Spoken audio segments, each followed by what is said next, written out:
ఇక breaking news చూస్తున్నాం. రంగారెడ్డి జిల్లాలో భారీగా మద్యం పట్టుకున్నారు ఆబ్కారీ శాఖ అధికారులు. అక్రమ మద్యంపై ఉక్కుపాదం మోపారు. ఇతర రాష్ట్రాల నుంచి తరలిస్తున్న 1,83,00,000 నకిలీ మద్యాన్ని స్వాధీనం చేసుకున్నారు. రాజేందర్ నగర్ లో రోడ్ రోలర్తో మద్యం సీసాలను ధ్వంసం చేశారు. ఎవరైనా అక్రమ మద్యం తరలిస్తే కఠిన చర్యలు తీసుకుంటామని రంగారెడ్డి జిల్లా ఎక్సైజ్ డిప్యూటీ కమిషనర్ దశరథ తెలిపారు.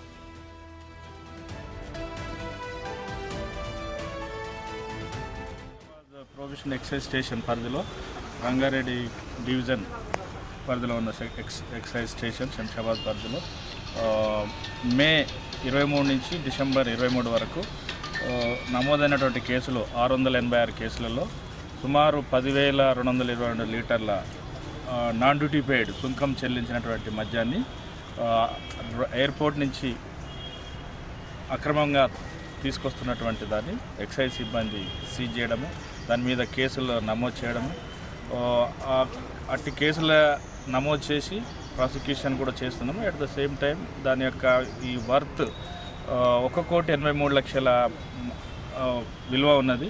సుంకం చెల్లించకుంటే మన ఇతర రాష్ట్రాల నుంచి అంటే గోవా, ముఖ్యంగా గోవా, హర్యానా, ఢిల్లీ నుంచి పబ్లిక్ కొంతమంది ఆర్గనైజ్డ్ కూడా తీసుకురావడం జరుగుతుంది. దాంతో ఒకటి మనకు తెలంగాణ స్టేట్కి రావాల్సిన రెవెన్యూ లాస్ అవుతుంది. ఇంకోటి కూడా అక్కడ వచ్చే లిక్కర్ ఎంతవరకు కరెక్ట్ ఫిట్, కెమికల్గా ఫిట్ అనేది కూడా మనకు కొంచెం సస్పీషియస్గా ఉంది. కాబట్టి ఈ అక్రమంగా తీసుకురావడం అనేది కూడా చట్టరీత్యా ఎక్సైజ్ చట్టరీత్యా నేరం కావున పబ్లిక్ అప్పీల్ ఏంటంటే అటువంటిది తీసుకురాకూడదు, మన తెలంగాణ ఎక్స్చెక్కర్కి లాస్ చేయకూడదు. ఎట్ ద సేమ్ టైం అటువంటిది తీసుకొచ్చి కూడా శంషాబాద్ ప్రొవిషన్ ఎక్సైజ్ స్టేషన్ పరిధిలో రంగారెడ్డి డివిజన్ పరిధిలో ఉన్న రైట్. ఇదే అంశానికి సంబంధించి మరింత సమాచారాన్ని మా ప్రతినిధి రాణా ఫోన్ అందిస్తారు. రైట్ రాణా, రంగారెడ్డి జిల్లాలో భారీగా మద్యం పట్టుబడింది. అయితే ఈ మద్యం ఎక్కడి నుంచి ఎక్కడికి తరలిస్తున్నారు? సుమారు 1,83,00,000 నకిలీ మద్యం అంటే మనము ఎంత మొత్తంలో ఉందో కూడా అర్థం చేసుకోవచ్చు. దీనికి సంబంధించిన డీటెయిల్స్ ఏంటి రాణా?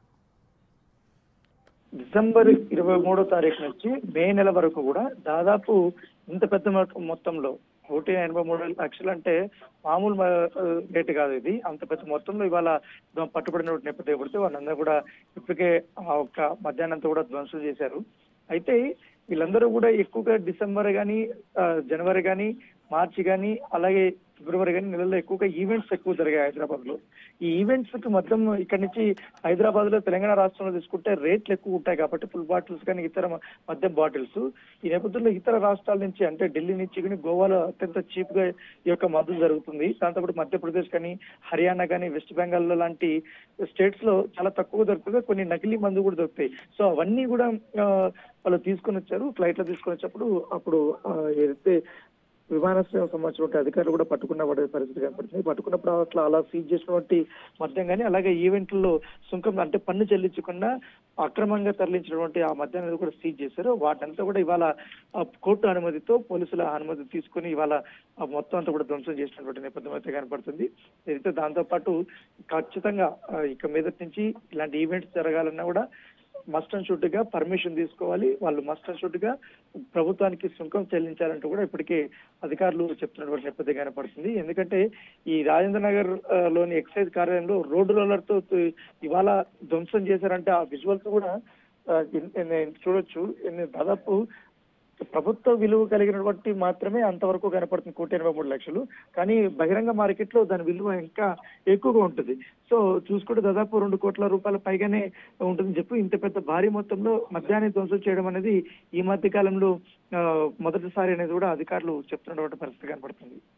రైట్ రానా, ఇప్పటికే చూసుకుంటే అటు ఎక్సైజ్ డిప్యూటీ కమిషనర్ కూడా చెప్తున్నారు, ఎవరైనా ఇటువంటి వాటికి పాల్పడితే, అక్రమ మద్యం తరలిస్తే కఠిన చర్యలు ఉంటాయని కూడా హెచ్చరిస్తున్న క్రమంలో ఎటువంటి చర్యలు ఉండనున్నాయి?